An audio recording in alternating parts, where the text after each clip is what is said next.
And now you can see the Backseat Mogul Show in all its video glory on our YouTube page at roughedge.tv. For the very best breakfasts, lunches, and cocktails, visit Harbor Cove Cafe, the hidden treasure at the end of Spinnaker Drive in the Ventura Harbor. Open 7:30 a.m. to 2 p.m. every day.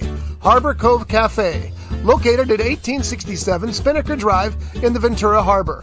For more information, visit harborcovecafe.net or give them a call at 805-658-1639. We'll see you there.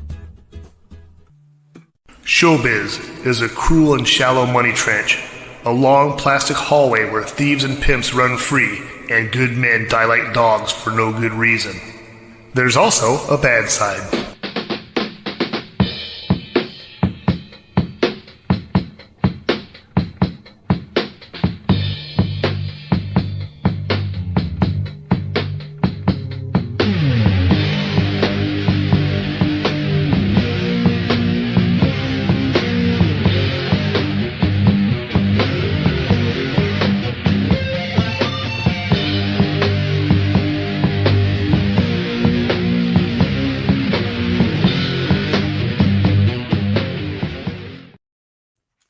This is the Backseat Mogul Show live here on Rough Edge FM. I am R. Scott Bolton. I am the Backseat Mogul, and this is a show where we talk showbiz. Sitting across from me, as always, none other than Johnny D. Johnny, good morning. Good morning. How are you? I'm very good, sir. Why are you sitting so far away from the microphone or anything? You're like, look at you in the video. No, it's just the microphone is sitting. No. Look how tiny you are on the screen. Oh. This is, you're working now. You're not supposed to be leaning back with your feet up on the console. Only because I can. No, you All right, can't. I can't. Anyway, we got lots to talk about today. This mic sounds a little hot. I'm going to crank it down here a little bit. And I don't know really where to start. So we're just going to start here. We're going to start with our friends. Oh, that was good. We'll get to that in a second. That was not what I was going to play. But Cause of Affliction is a band from Hawaii who I've been following for a while. I love this band because they just play music their way. Mm-hmm. They really don't care what you think. They just get up there and they play their music and they rock, and they're a great punk rock band. They're just awesome. Anyway, they're touring California. And of course, they're touring California when I'm gone, because I'll be in Wyoming next weekend, so I won't be able to see them, which sucks. But as you can see here, they're playing in the 4 dates here in California, starting with Wednesday, February 5th at the Doll Hut down in Anaheim. That's this coming Wednesday, so I want to make sure I got this out there. Thursday, February 6th at Supply and Demand in Long Beach. Friday, February 7th at the Caravan in San Jose. And Saturday, February 8th at the Hotel Utah in San Francisco. So if you're anywhere near any of those, go check out Cause of Affliction. And we will be playing their track Gas Station Burrito at the end of this show today. So you'll be able to get the whole kit and caboodle from Cause of Affliction. So again, if you're in any of those areas, I would highly recommend you go check this band out. Tell them that Rough Edge said hello, and we'll take it from there. But they're just a lot of fun, and I'm really crushed. The one time I go out to Hawaii once a year, but they're in another island, so I don't get to see them there. And then they finally come to California, and I'm out of town. So it is what it is, though. Next time I'll catch them. What else we got? Any chance they might be in Wyoming? I seriously doubt it. No, just. Do you know it's in Wyoming? Like 300,000 people. What is going on here? There's some weird noise. Yeah, that's what it is. Is your mic? There you go. That's better. Well, why are you thumping the table anyway? Well, I wasn't. I was writing. Table thumper. I was writing. I'm on the slide thing here. Yeah. I'm writing, and I didn't realize that this was up against here. Yeah, I was wondering what that noise was. What is that noise? All right. Well, anyway, so Cause of Affliction out there, great rock band. Go check them out. Speaking of rock bands, we lost probably the greatest guitarist that I ever knew. Jack Rickman from Slam Alice has passed away. I think he was 58 years old. Jack was just a lunatic. He was crazy, but he was always fun. And he's one of those guys that no matter what you thought of him, you liked him. You know what I mean? Does that make sense? I understand that. And it's unfortunate that he was still playing guitar right before he died, but I think that he lost some of the mastery that he had before, because now I haven't heard him play, so maybe he was even better than before, which I find hard to imagine. And by the way, I've seen a lot of guitarists, and Jack is still the best guitarist I've ever seen. The guy could make that guitar sing. It was just amazing to watch Jack play. And his band Slam Alice, as you know, the theme song from this show is from Slam Alice. And I just wanted to say, goodbye to Jack. It's unfortunate that he passed away. We're going to play a little bit of one of his songs right now. This song is called Angels in Training. I figured it was appropriate. And again, I'm not going to play the whole song, but I'm going to play just a few minutes of it and show you some pictures of Jack at work, and then we'll come back here. But anyway, just watch this, listen to this song and take a look at these pictures, and be sorry that if you never saw Slam Alice live. I can say it was only one time, but yes, I got to see them live. I saw them a dozen times or more, and every time was an experience. Yep. And not just the music, because the music was great. It was this weird combination of punk and metal. But the shows were always just crazy. Something was going to happen at a show. Either a band member was going to walk off stage and go get in his car and leave, or something else was going to happen. But it was always fun. A shirt goes flying. A shirt goes flying. Yep. So anyway, I guess we're like the Beatles fans now. The chance of a Slam Alice reunion ain't going to happen. Yeah. So anyway, this is Angels in Training by Slam Alice, and we're just going to play this for a couple of seconds and then come back out here and talk. So this is Slam Alice, and I got some photos of Jack I'm going to share with you.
How about that solo? That was I'm nice. telling you, man, he was the best. So I just wanted to pay a quick tribute to Jack Rickman. Again, a lot of the music you hear on our shows is Slam Alice music, and it's unfortunate that he's passed away this year. So anyway, wanted to share that with everybody because it means something to the Rough Edge Studios. Yeah. So we did that. So on to things a little more upbeat, a little more entertaining, a little more Not so sad. Johnny and I shot our scenes. Well, Johnny's been shooting scenes for a while, but we shot our scenes from Good Morning, Mr. Lantine. Morning. Oh, he's got that look in his face. What's up, sir? Hold on. I don't have a camera for you. That's okay. All right. So James Lantine has just entered, and we'll talk about the first run experience here shortly. But I think Jim has some news for us, don't you? I just wanted your listeners to be the first to hear. Oh, let's hear it. Rough Edge is going to have a new home. It's official now? No. Oh. What is official is that we will be signing an LOI so that we can go. LOI. Yes, it will take the building off the market. It will give us 60 to 90 days to get inspections and to see what it's really going to cost to fix the building. That's important. And an opportunity to raise the money. Yeah, good. All right. Because it'll be off the market. Yeah, that's good. So it's on pause right now, so you guys can work it out. Yes. Are you going to do like a fundraiser and stuff like that? Something we can do to help? Yeah, we're going to make the magic happen. Okay, so let it get us the information, and we'll share it here every week. And looking forward to it. It's a historical building, right? Nah, not officially. Oh, well, I don't mean officially, but I mean Santa Paula wise. Yeah, and we'll make it official. Very cool. And which will open it up for more money. It's also designated as a building of opportunity, which I believe is a federal designation for additional funds because it's an at-risk community, not an at-risk, underserved community. Oh, very nice. No, I mean, very nice that that's been working out that way. Yeah. We'll have to talk off air because I'm not sure exactly where the building is, but I want to go by and take a look at it and see what's going on. I know I've read some of the posts that you put. That's why I asked you about the historical status. Yeah. Yeah. And it'll get you deeper into Santa Paula because Santa Paula has been very good to you and vice versa, right? Yeah. Right. Smack downtown. We'll be at the start of the corridor. That's nice. And it's going to be amazing because we will actually have a production room dedicated to video podcasting and green screen and sweet. Yeah. It's going to be cool. Yeah. Looking forward to it. So that's good news. Yeah. Well, thanks for coming in and sharing that. And then you're also doing the commercial for Harbor Cove Cafe, I understand. We're doing the commercial for Harbor Cove Cafe. Try that one more time. That was the Latin for Harbor Cove Cafe. I haven't officially woken up yet.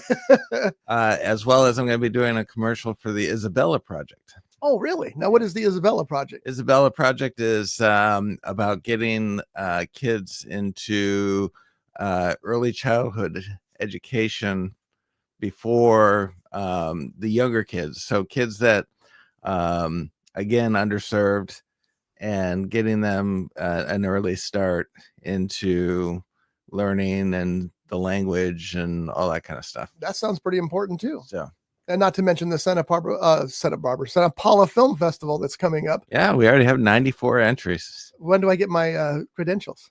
You don't have they should be the same from last year. I'll try. Last time I got locked out for some reason. Oh, okay. That's because I was downloading and posting them on YouTube. I guess I'm not supposed to do that. No. Oh, I won't do that this year. Anyway, lots going on, and that's exciting. That's very, very cool news. Yeah, we just got to raise $2 million. All right, so folks, start opening your wallets because we're going to need it. $1 at a, if we could get, there's 330 million people in the United States. That's right. If we could get less than 1% to give $1. That would make our mark. Be covered easy. Yeah. All right. You hear that, America? We're talking to all of you. Send $1 to, we'll tell you where to send it. Don't send it. Don't be like Soupy Sales and mail it in have the kids mail it in envelopes.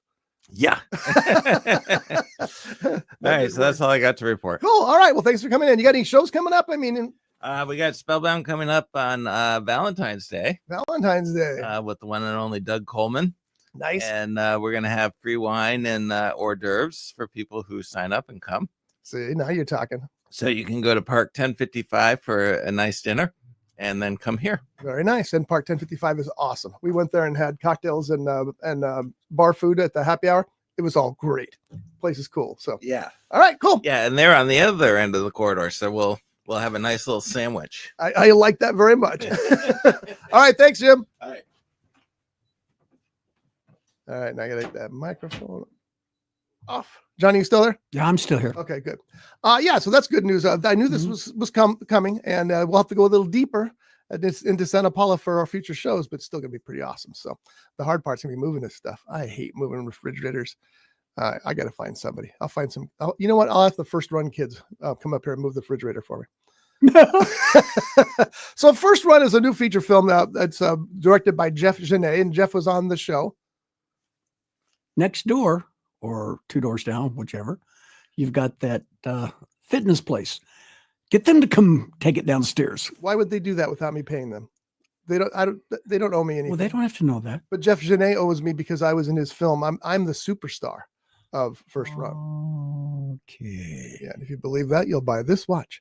Anyway, so back to First Run. It's a feature film being shot right now, directed by Jeff Genet, and Jeff has been on this show. If you've seen him, if you've listened to the show recently, he's been on within the past 8 weeks, I think it was, something like that, maybe a little bit longer. But anyway, it's a movie about a movie theater. And the thing that attracted Jeff to that was because he worked in the movie theater along with me. I worked in a movie theater. Johnny's brother worked in a movie theater. You never worked in a movie theater, did you? No, but I've worked on several movies. Which is why he gave you the role that he gave you, the homeless guy. Yeah. So, or as you look at the description of my character, who is named Old Greg, they have him listed as a hobo. It's like, when's the last time you used that term? Hobo Kelly. Well, that's a clown. So are you, my friend. Without makeup, thank you. So anyway, we're shooting our scenes on Saturday. John had already shot several scenes, but and this is a clip that I took from Jeff's Instagram page. I hope he doesn't mind. This is Johnny on set another day, not the day that we were there. That was at the theater there too, right? Yep. At the Roxy in Camarillo. Yes. And so that's Johnny at work right there. Here I am as Larry the Mailman, looking all sharp as Larry the Mailman. And here's a longer shot that people probably shouldn't see, but that was my fault. I had to have the shorts like Reno 911. So the only thing that's so out of character for you is the fact that you're wearing shoes. I'm wearing shoes and I tucked my shirt in. Don't like tucking my shirt in. And you're also wearing socks. Yes. Well, it seemed appropriate, right? Well, I know that, but for me, it's not right. But exactly. If it was me, I'd be wearing my Tevas, but it's not me. It's Larry the Mailman. But anyway, they're still shooting. Jeff said there were several weeks of filming still left to do. But it was fun. And the next, after we shot our scenes that day, the next night we went out at 11:45 in the evening and stayed till Johnny was there till almost 2:30. I think I was there till almost 2, and did extra stuff. So we could, had sitting in the theater and munching on popcorn and having snacks and watching this movie, Galactic War 9? Yeah. Galactic Battle 9, something like that. And it was fun to see everybody there. And I will say this about the cast that I've seen so far, and I've only interacted with them briefly, but they're pretty terrific. They're pretty good at what they're doing. They not only are they reading Jeff's lines with vibrance and dynamics, but there's a lot of improv going on. And it's just like you see in the big feature films, the big feature comedies, where they repeat line after line after line until they get the line that they think is the funniest. And watching that grow is just a blast. And there's one girl in particular on the cast, and I can't remember her name. Do you know her name? No, I don't. Yeah, but anyway, she's really terrific. I'm looking forward to seeing what ends up on the big screen with her. But that was our first run experience this weekend, and it was very nice. I enjoyed it. It was good to be in a film set. I haven't been on the film set in years, so it was good to be on a film set again. It was good to watch Jeff work. I think he's probably too nice of a guy. I think you're right. It says, "Oh, I'm so sorry. Can you just get the hell out of the shot?" And that's what he needs to be. But he's very good at making people feel wanted, and he truly appreciates them. You can feel that too. It's a genuine appreciativeness. I think I figured out appreciation. Who one of his influences as a director is. And who would that be? Clint Eastwood. Why would you say that? It's instead of saying like cut or moving on, or he goes, okay, next. I mean, and that's the way Eastwood directs. That's not the experience I had. I had two experiences with Jeff. The first one, I was delivering my lines for the first time with Malcolm, the character Malcolm, and I could hear Jeff in the background going, "Psst, act. That's weird. And then later on, he stopped and he said, "All right, let's try that once. Let's try this one more time, only better." Wow. No, that's not true. Those are David Lynch actually said, "Let's try that again one more time, but better."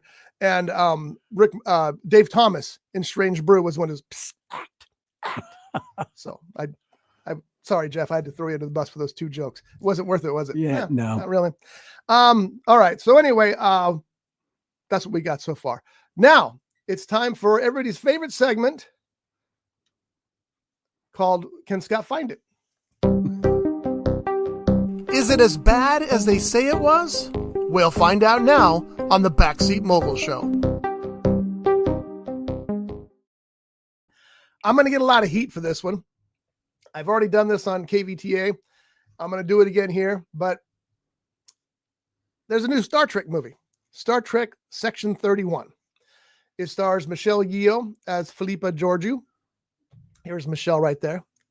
Automatically worth seeing, right? Because Michelle Yeoh is in it. So of course, it is the story of, it's kind of like Mission Impossible meets Suicide Squad meets Star Trek. Okay. It's about a group of, I don't want to say they're outcasts because, you know, they're not like the Suicide Squad. But a group of people who don't really fit within Starfleet, who are thrown together in this mission for Starfleet, but not for Starfleet, because they will deny that Starfleet will deny they had anything to do with the mission. Their mission is to track down this device and this person who can do serious damage to the galaxy. Like every single space opera out there, that's what it's about. The reviews are terrible. If you go to Rotten Tomatoes, 19% of the critics liked it. 16% of the audience liked it. So that's terrible. But here's what I think the problem is.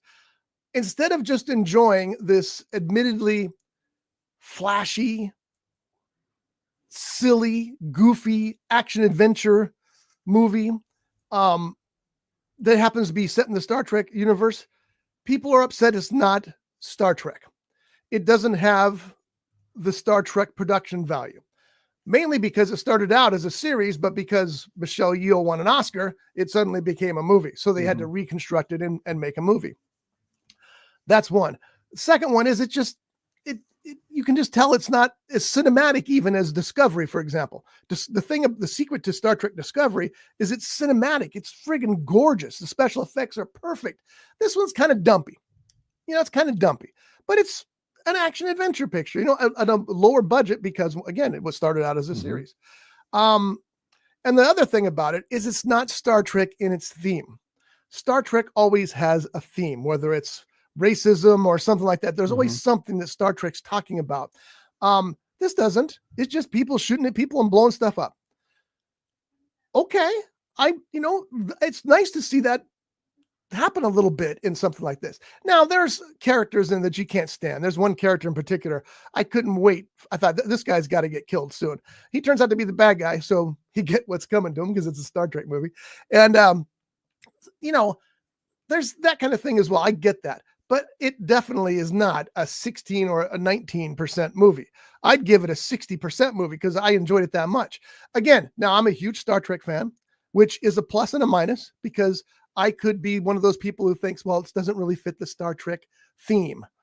It doesn't. It's different. It's a cheap action adventure movie. A cheap action adventure movie with one of the best stars in the world, Michelle Yeoh.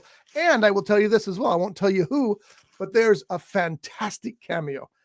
Out of the blue, knocked my socks off. It was awesome. It just doesn't feel like it's part of the Star Trek world, and it has to be part of the Star Trek world because it's so different. But then does Lower Decks feel like part of the Star Trek world?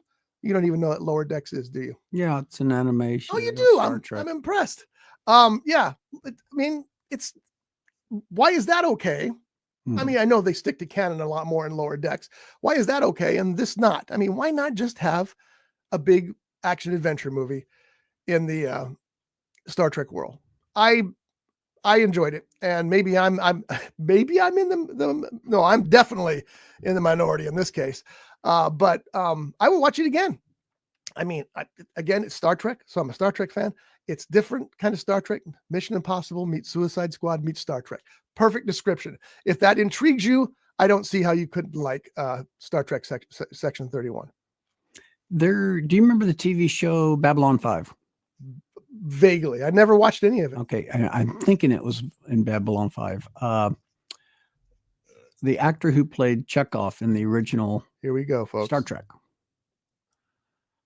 He, a character that he played, and I believe it, like I said, I believe it was Babylon 5, is a person who is in a kind of like a Section 31. It's a very covert type ops sci-fi, or not sci-fi, but psych ops. Okay. And Walter Koenig was in that? Yes, Walter Koenig. Oh. And that's when I started hearing about Section 31 and all that. That's what I thought about. Well, none of it's been done the first time. Babylon 5 wasn't the first one to do that either. You know, it's been done before. Mm-hmm. I mean, it's been done as, you know, the Wild Bunch and other things as well before that. Mm-hmm. And then, of course, there have been science fiction versions of it. So, yeah, it's the same kind of thing. And mm-hmm. see, maybe that's the thing. Maybe it's more Babylon 5-y than Star Trek-y. Mm-hmm. But it didn't bother me. I knew what I was going in for. And to be fair, I had seen the horrible reviews afterwards. Maybe I had lowered my expectations enough that I wasn't thinking about it. Here's the cast of characters from Star Trek Section 1. And again, I enjoyed it. Sorry. I get there's some, you know, people who hate it, but what are you doing sign language over there for? 31. What'd I say this time? 1. Star Trek Section 31. There you go. That's too many words. Yeah, I know it. Too many words. Too early in the morning for that. Yeah, no kidding. Anyway, again, I liked it. I would watch it again. But most of the people in the world, as you can see, 19% of the critics, 16% of the audience. Wow. Not often that the audience is that much lower than the critic, especially at that level. But again, I thought it was just fine. How long's it been out? A couple of weeks. Oh, yeah, that is not good. Yeah. Not at all. All right, let's see what else we got going on here as far as news. Just scrolling through. Matthew Lillard will be returning for Scream 7. No word on whether he'll be playing Shaggy or not. Probably not. Den of Thieves Part 3 is in the works after the success of Den of Thieves 2. So did I tell you I saw Den of Thieves 1? I think you did, and I honestly do not remember that movie at all. No, I didn't either. I had to dig it up on streaming, and I watched it. I think it was on Max, and it was pretty good. But it's so macho. I told people it's so macho it'd make Ernest Hemingway blow up. Wow. So it's just full of testosterone, and that's, you know, it's okay. That's what that movie's about. But it's a little obvious there. Let's see what else we got here. Chris Evans denies reports he'll return to Marvel in Avengers Doomsday, saying, "I'm happily retired." I hope that doesn't mean forever retired. Maybe just retired from the Marvel universe. Well, if you saw the last one where he goes back into time so he can be with his love, and then at the end of the movie, they show this old man sitting on a park bench. Spoiler alert. Yeah, well, if you haven't seen it by now. Yeah. And that's where he hands off the Captain America to was it Anthony? No, what was his character's name? Falcon? I guess the guy that flew with wings. I don't know. You know me. Anyway, but he came back as an old man, so it makes me wonder: is this going to be a No. He's not saying he's coming back. He's saying he's not coming back. But it's the Marvel world; they can do anything they want. That's true. There's no, you know, it's over permanently. It's like, yeah, we all saw Iron Man die, but that means they can't bring him back. I don't think so. They'll bring him back if they want to. There's always a way to do that in a Marvel / science fiction universe. How many times has Kirk and Spock died? Yeah, well,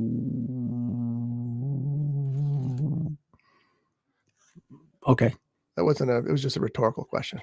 Oh, And by the way, Kirk did die in Star Trek Generations, the movie that was the first movie with the Star Trek The Next Generation cast, and Kirk did die, but Shatner wasn't happy about that, so he wrote a book that was called Resurrection. Guess what happens in that?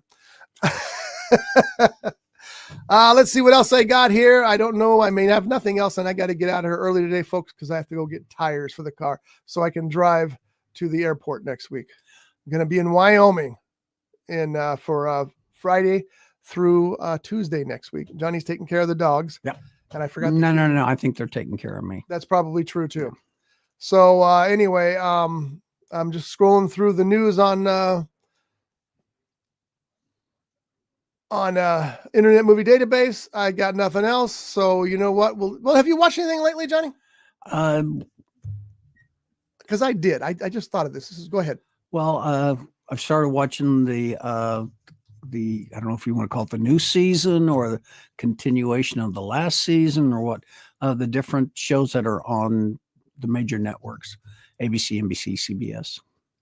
Will Trent's back. Love me some Will Trent. Oh yeah. And The Rookie, as ridiculous as that The Rookie is, I love it. I can't get enough of The Rookie.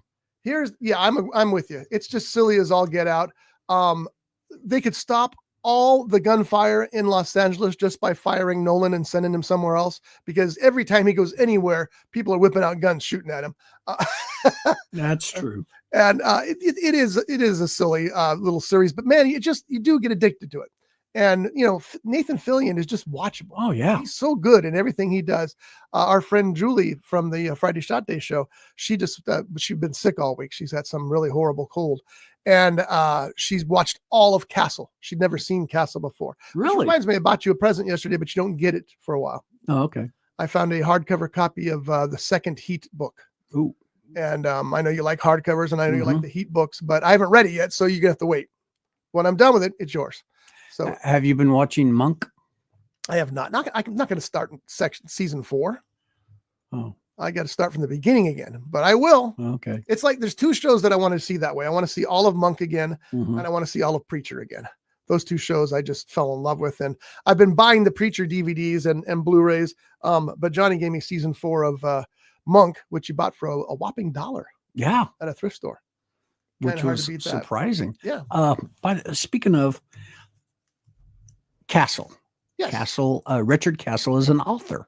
That's correct. Well, we happen to know another author. His name is R. Scott Bolton. That's me. Yeah. Scotty's latest, and yes, it is the guy sitting across from me at this studio console. And his latest is available is, I started to say the one that I'm supposed to be reading. Is Death and the Mogul. Death and the Mogul. I'll help you out a little bit. Yeah, thank you there. I appreciate that. Scotty's got a plethora, I got to use that word, of books. Whatever that word is. That are available on Amazon.com. And if you have Amazon Prime, you're going to get free delivery. And if you think the books are too expensive, I don't disagree. They won't let me lower the prices anymore. But Amazon often lowers them at will. So sometimes you'll look on one day and it's $11.99. The next day you'll look, it's $5.99. So check often and you can get a good deal on my books. Some are paperbacks, some are hardback, some are both. And then all of them are downloadable on Kindle. Oh yeah, absolutely. Yep, absolutely. That's where most people are reading books these days, I'm afraid. And my new book, The Bowling Bag in the Backseat, will be out the week of March 17th, St. Patrick's Day week. Nice. So look forward to that, folks, and give it a read. All right, so there's one more thing I want to talk about, and it's a new show called Paradise. And Paradise is featured right here. Here's the thing about Paradise. So many shows that you watch are familiar without you ever having to see them. Do you know what I mean by that? Yeah, I think so. You watch a show and it's like, I've seen this before. And you can pretty much guess what's going on as you watch the series. That happens way too often. I like things that surprise me, things that throw twists. And a lot of times, the other night we were watching a show and I said the next line before the character said the next line. My wife just laughed. She thought that was funny, that was so predictable that I knew what the next line would be. And it was exactly the next line. That gets a little tedious, it's a little boring. There's a show on Paradise, and I challenge anybody to figure out where that show is going to go. Not only in the first episode, which had one of the biggest twists I've ever seen in a series, but in following episodes. They always throw something at the last minute. You're like, what the heck? And I love that about it. It stars Sterling K. Brown, James Marsden, and Chris Marshall. James Marsden plays the President of the United States, and he is terrific. I don't know that he's ever been better than he is in Paradise. He's really, really good. And Sterling K. Brown, of course, is good as well. Here's the story. This is just the tip of the iceberg. Imagine this is the tip. It's the story of the President of the United States. Not a very nice guy, but not a bad guy, just not a very nice guy. And something's going on with him.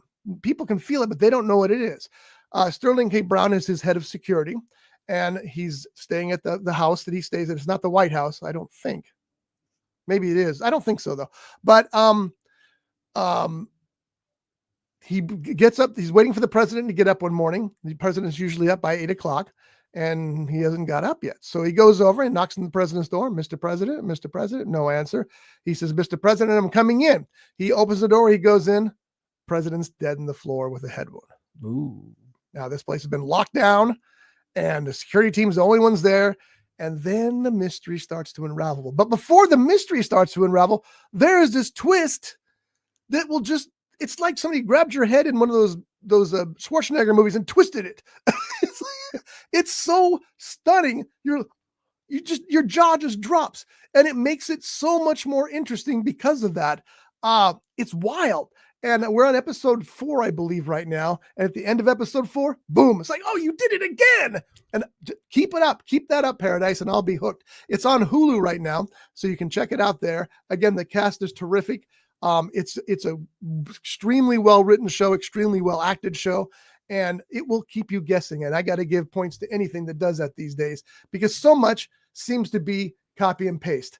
And Paradise is not at all. I'm dying for you to see the first episode, because it's going to rock you.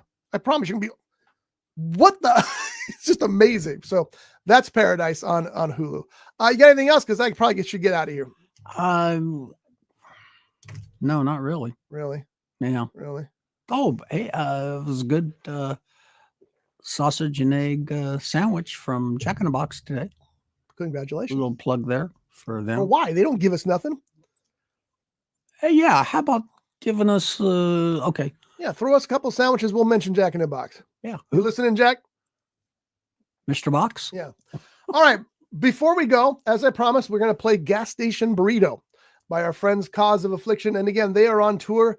Here are their tour dates. This coming Wednesday at the Doll Hut in Anaheim. That's a famous place, by the way, the Doll Hut. Thursday, February 6th, at Sublime Demand in Long Beach. Friday, February 7th at the Caravan in San Jose. And Saturday, February 8th at Hotel Utah in San Francisco.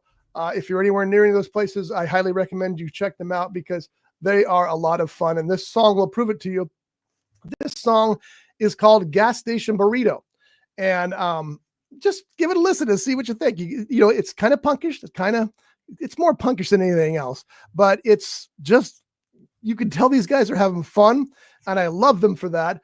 And I've interspersed the tour dates and things in this video that I'm going to play for you, so that you can see the tour dates again. And maybe if you live anywhere near, check them out. Cause of Affliction. We'll see you in 2 weeks, folks, because I won't be here next week. But meanwhile, go get a Gas Station Burrito. Yeah. Not the sushi, but the burrito. Thanks for that public service announcement. Yeah.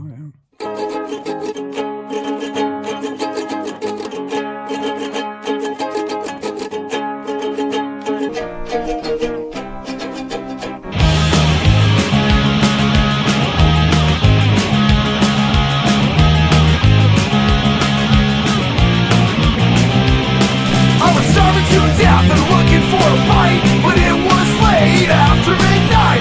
Then in the distance I saw the sign. It's 99 cents and it's alright. I was so hungry I scarfed it down, but now my belly's spinning round. Something's bad, I'm feeling rough. I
Brought to you by The Grape, Ventura County's premier jazz venue and cocktail lounge, located at 2733 East Main Street in Ventura.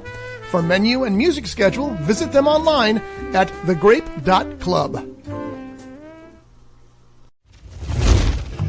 This has been a Rough Edge Studios production.